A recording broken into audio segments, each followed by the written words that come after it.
વિદ્યાર્થી મિત્રો, આજે આપણે પ્રકરણ 6 બ્રિટિશ શાસનની આર્થિક અસરો વિશે સમજવાનું છે.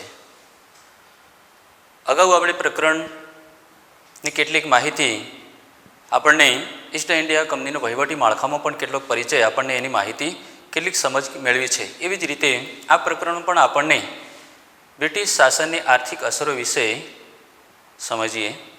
સૌપ્રથમ જોઈએ તેમની આર્થિક નીતિ, એટલે કે અંગ્રેજોની આર્થિક નીતિને આધારે સૌપ્રથમ આપણે એ જાણી લેવું જોઈએ કે ભારતની આર્થિક નીતિનો ઉદ્ભવ કેમ આપ્યો હશે, તેમજ ભારતની આર્થિક વિકાસ સાધવા ઇંગ્લેન્ડનો શો ફાયદો થયો હશે, અથવા ઇંગ્લેન્ડનો વિકાસ સાધવા માટે ભારતને પાયમાલ કેમ બનાવ્યો હશે, એવા આપણે અનેક પ્રશ્નો ઉદ્ભવે.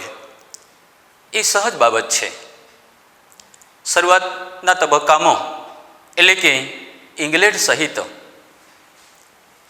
તેમના દાયકામાં એટલે કે યુરોપના નવજાગૃતિ, ધર્મ સુધારણા, અનેક પરિવર્તનો પરિણામો આવ્યા, જેમાં ખાસ કરીને ઔદ્યોગિક રીતે એક નવા પ્રગતિશીલ સમાજનો ઉદ્ભવ થયો. એટલે ઇંગ્લેન્ડમાં સંપૂર્ણપણે લોકશાહીનો વિકાસ થયો. લોકશાહી વિકાસ થતો થોડો સમય પસાર થતો યુરોપના લોકોની એટલે કે ઇંગ્લેન્ડની સાથે ઇંગ્લેન્ડની રાજાશાહી નબળી પડી. ઇંગ્લેન્ડમાં લોકશાહી રચાતા નવી ઔદ્યોગિક ક્રાંતિ આવી. ઔદ્યોગિક ક્રાંતિને લીધે ભારતમાં આમૂલ પરિવર્તન આવ્યા. આમૂલ પરિવર્તનને આધારે ઇંગ્લેન્ડમાં મોટી ભાગે માનવીનું કાર્ય યંત્રને લીધું. યંત્રને કાચા માલની જરૂરિયાતો ઊભી થઈ જેને મેળવવા માટે ઇંગ્લેન્ડે ભારતે જીતવાનું, કાચા માલના સંસ્થાનો ઊભા કરવા મક્કમ નિર્ધાર કરી લીધો. તેમને સૌપ્રથમ ઈસ્ટ ઇન્ડિયા કંપની 100 વર્ષ એટલે કે પૂરો થતો એટલે કે 1757 થી 1857 એના સમયના એના દાયકામાં ભારતના હુનર કલાના ઉદ્યોગો છે, વેપાર વાણિજ્યના ઉદ્યોગો છે, એવા ઉદ્યોગો પડી ભાગ્યા. સાથે સાથે ભારત ગરીબ અને કંગાળ દેશ બન્યો. એની આર્થિક સ્થિતિ ભારતને મુશ્કેલીમાં વધારો થયો અને ઇંગ્લેન્ડમાં સંપૂર્ણપણે લોકશાહી સ્થપાઈ અને ઔદ્યોગિક ક્રાંતિના જનેતા તરીકે તેને ઓળખ ઊભી કરી. એના પછી આપણને બીજો મુદ્દો જોઈએ કે ખાસ કરીને પરંપરાગત અર્થવ્યવસ્થામાં ભંગાણ.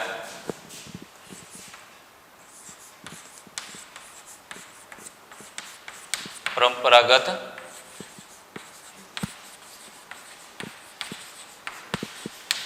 અર્થવ્યવસ્થામાં ભંગાણ. અહીં આપણે જોઈએ સૌપ્રથમ ભારત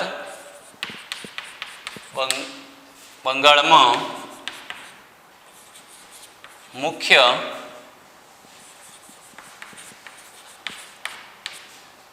આર્થિક પ્રવૃત્તિનો આધાર ખેતી, ખેત પેદાશો,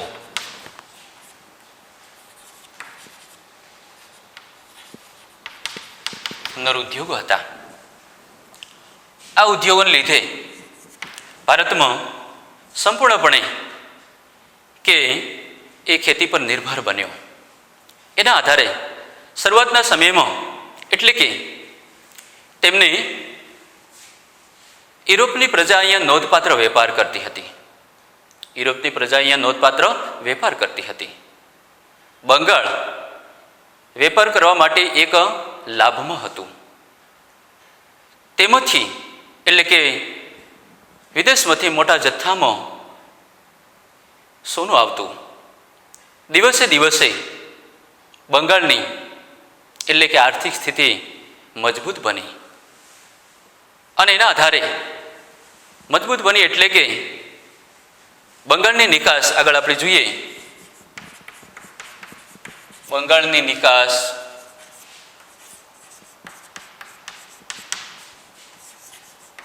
આયાત કરતા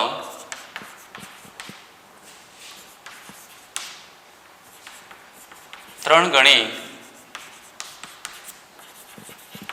ગણી બમણી થઈ ગઈ. એટલે કે તેને આવા દાયકામાં ત્યાં આર્થિક વિકાસ ખૂબ જ સમૃદ્ધ થયો. ઈસવીસન 1708થી 1756 વચ્ચે બંગાળમાં મુખ્યત્વે નિકાસ કરતો રાજ્ય બન્યું, જેમાં કપાસ, શણ, ખાંડ, અફીણ એનો નિકાસ કરતો દેશ બન્યો. અને એવા સમયગાળામાં બંગાળની સમૃદ્ધિ ચારો તરફ પ્રસરવા પામી. એના પછી રોબર્ટ ક્લાઇવ એટલે કે 1757માં પ્લાસીનું યુદ્ધ અને 1764માં બક્સરનું યુદ્ધ કાયદેસર રીતે એટલે કે વાસ્તવિક રીતે અંગ્રેજો બંગાળના માલિક બનાવ્યા. ત્યાર પછી રોબર્ટ ક્લાઇવે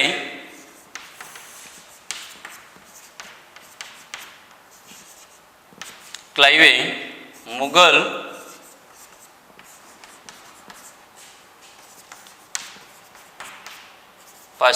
સમ્રાટ પાસેથી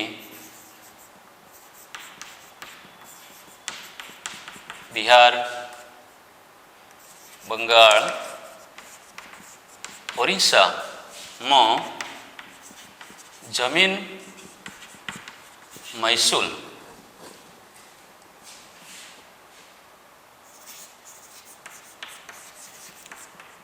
ઉઘરાવવાની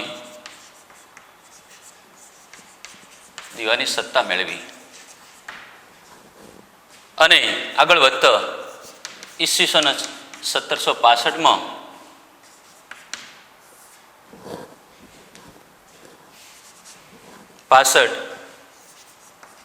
બંગાળમાં દ્વિમુખી શાસન પદ્ધતિ લાગુ કરવામાં આવી. દ્વિમુખી શાસન પદ્ધતિ લાગુ કરવામાં આવી. આ પદ્ધતિને આધારે બંગાળમાં સમગ્ર બંગાળ એટલે કે તેના લોકોની ધંધા રોજગાર, અરાજકતા, અંધાધૂંધી અનેક રીતે પ્રસરવા પામી. લોકો બેધર બન્યા, બેહાલ બન્યા. ભારતના એટલે કે બંગાળ પ્રાંતના ખાસ મહત્વના ઉદ્યોગ તરીકે આપણે જોઈએ તો હુન્નર કલાનો ઉદ્યોગ, વેપાર વાણિજ્યનો ઉદ્યોગ ઇંગ્લેન્ડ સરકારે કચરી નાખ્યા અને ઇંગ્લેન્ડના ઉદ્યોગો સજીવન કરવા માટે સાવ સમગ્ર બંગાળમાં ઇંગ્લેન્ડનું આધિપત્ય છવાઈ ગયું. એક સમયનું સમૃદ્ધ બંગાળ કંગાળની પરિસ્થિતિનું નિર્માણ થયું. ત્યાર પછી આપણે આગળ જોઈએ હસ્તકલા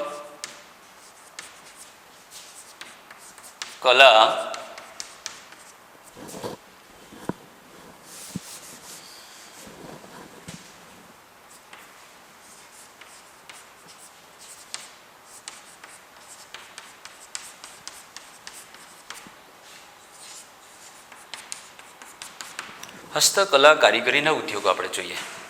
એના પછી હસ્તકલા કારીગરીના ઉદ્યોગો મોટે ભાગે જોઈએ તો ઇંગ્લેન્ડમાં સાથે સાથે ભારતમાં અર્વાચીન ભારતના ઇતિહાસની એટલે કે ભારતમાં મોટી ભાગે હુન્નર કલાના ઉદ્યોગો અને વેપાર વાણિજ્યના ઉદ્યોગો અગ્રસ્થાન હતો અને તેમાં આગળ વધતો ગૌરવશાળી સ્થાન ભોગવતો હતો. તેમની મોટી ભાગે આપણે એક જોઈએ કે તીવ્ર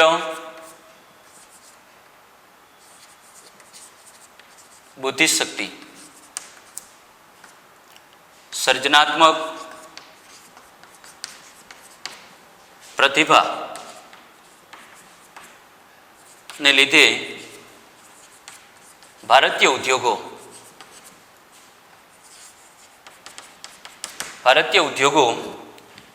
ખૂબ જ વિકસિત બન્યા, એટલે કે પશ્ચિમના દેશોની સરખામણીમાં અગ્રસ્થાન ધરાવતો દેશ બની ગયો.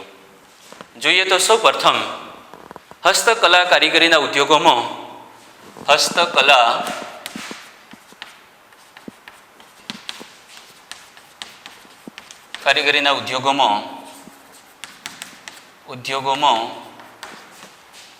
ભારતમાં વસ્ત્ર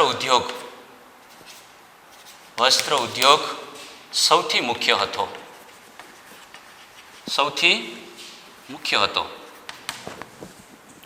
આ ઉદ્યોગ ભારતમાં સૌથી અગત્યનો ઉદ્યોગ તરીકે ગણવામાં આવ્યો. ત્યાર પછી ભારતનું સુતરાઉ કાપડ, ઊનનું વસ્ત્ર, વણાટ ઉદ્યોગ પણ ભારતમાં એટલા જ ઉદ્યોગો વિકસિત બનેલા હતા. આવા ઉદ્યોગોને લીધે ભારતની સમૃદ્ધિનું જમા પાસું પણ તરીકે તેને ઓળખી શકાતું હતું. આના આધારે તેને સૌ પ્રથમ આગળ આપણે જોઈએ કે તેમને આધારે આવા ઉદ્યોગો જેમ જેમ વિકસતા રહ્યા તેમ તેમ ભારતની મુખ્યત્વે નિકાસ એટલે કે ચીન, જાપાન, ઇન્ડોનેશિયાના, દક્ષિણ એશિયાના ટાપુઓ, બ્રહ્મદેશ, અરબસ્તાન, ઈરાન વગેરે દેશનું નિકાસ કરવામાં આવતી હતી. એટલે કે ભારત આર્થિક રીતે પગભર બન્યો. એના પછી તેમને સૌ પ્રથમ જોઈએ કે ખાસ કરીને ઢાકાની મલમલ, કાશ્મીરના ગાલીચા, કાશ્મીરના શાલ અને આવા અન્ય નાના મોટા ઉદ્યોગો જે છે, બનારસની જે મુખ્ય ઉદ્યોગ જરીકામ હતી તે ખૂબ જ જાણીતા ઉદ્યોગ તરીકે બન્યા. આવા ઉદ્યોગોને આધારે ભારત આગળ પડતો સ્થાન બન્યો. તેના પછી ભારતમાં મુખ્યત્વે બંગાળમાં 95% સુતરાઉ કાપડ વિદેશ મોકલવામાં આવતું.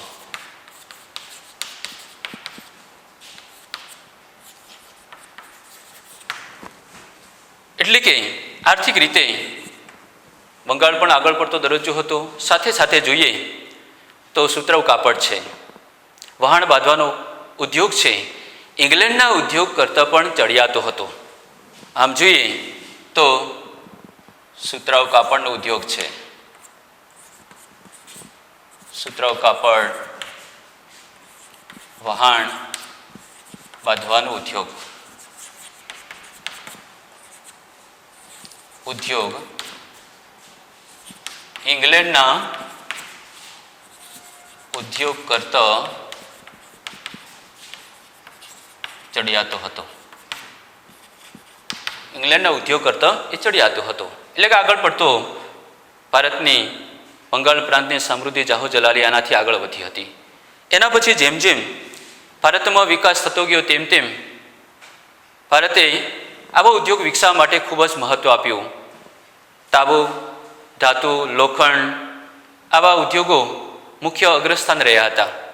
સમય જતાં ઇંગ્લેન્ડના ઉદ્યોગો વિકસાવવા માટે અને ટકાવવા માટે તેમને ભારતના ઉદ્યોગો, હુનરકલાના ઉદ્યોગો અને વેપાર વાણિજ્ય અને ઉદ્યોગો તેમને ભાગી નાખ્યા.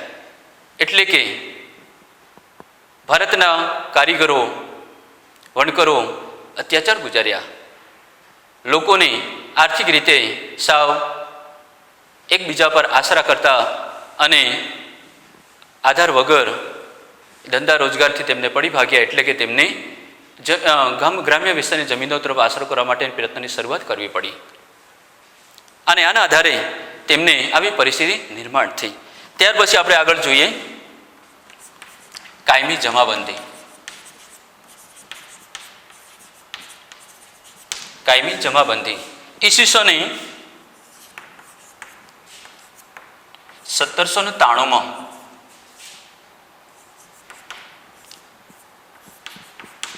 લોર્ડ કોર્નવાલિસને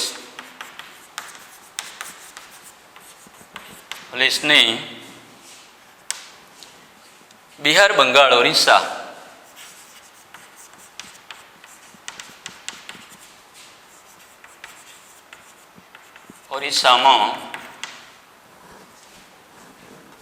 ઓરિસ્સામાં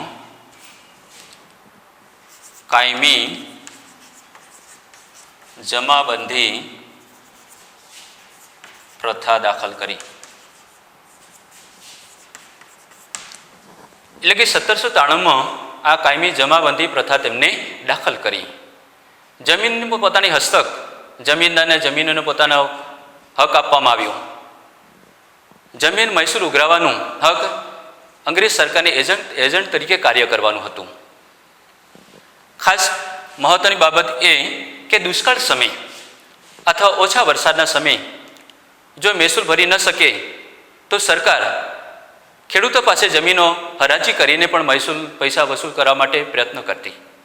એટલે કે તેમનું જમીન મહેસૂલ સરકારમાં ફરજિયાત જમા કરાવવું પડતું એ નક્કી હતું. એના પછી આપણે આગળ જોઈએ રૈયતવારી પદ્ધતિ છે.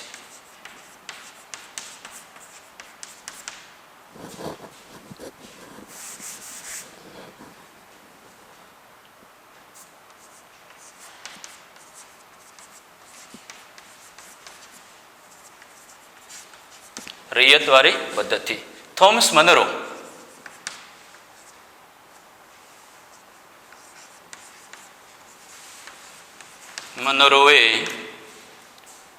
રૈયતવારી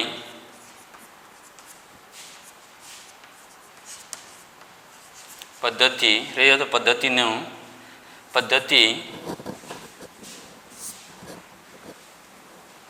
દાખલ કરી. રૈયતવારી પદ્ધતિનો મુખ્ય અર્થ જમીન માલિક એટલે જમીન ખેડનારને જમીનનો માલિક બનાવવામાં આવ્યો. તેની શરત એટલી કે તેમનું જમીન મહેસૂલ સરકારમાં જમા કરાવવાનું. રૈયતવારી પદ્ધતિનો મુખ્ય અમલ ક્યાં કરવામાં આવ્યો કે જેના આધારે રૈયતવારી પદ્ધતિ મુખ્યત્વે પંજાબ, મુંબઈ અને આસામ પ્રાંતોમાં સૌ પ્રથમ આ પદ્ધતિ લાગુ કરવામાં આવી હતી. રૈયતવારી પદ્ધતિને આધારે ત્યાં પણ બંગાળની પરિસ્થિતિની જેમ જ અહીંયા પણ ભારતના ખેડૂતોને પણ આવી જ પરિસ્થિતિ સર્જાઈ. એના પછી આપણે આગળ જોઈએ મહાલવારી પદ્ધતિ. મહાલવારી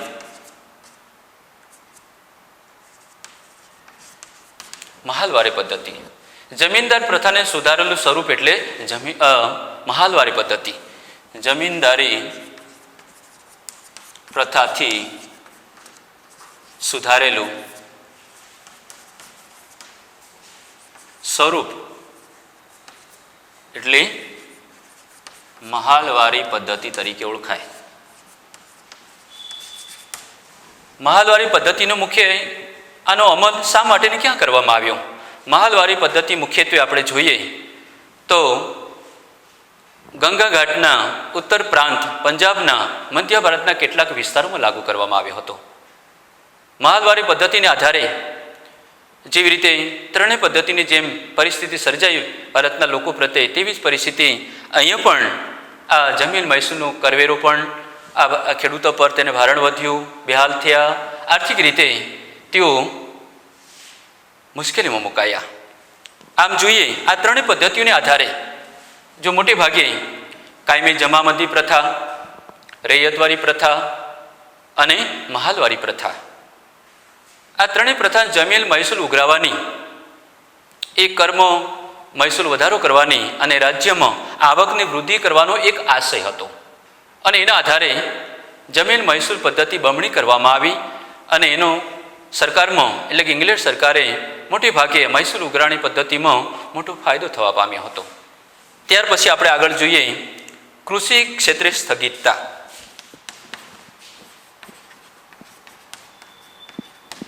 કૃષિ ક્ષેત્રે સ્થગિતતા. ભારત એક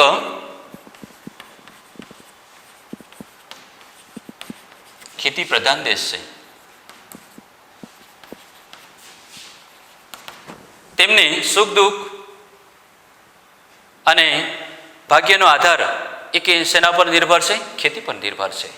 તે મોટી ભાગે તેમના હુનરકલા, નાના મોટા ઉદ્યોગો છે, વેપાર વાણિજ્ય છે, આવા ઉદ્યોગોની એનો વિકાસ થાય તો ભારતને ખેડૂત ચારો તરફ ખુશખુશાલ બને છે અને સમૃદ્ધિના દર્શન કરે છે.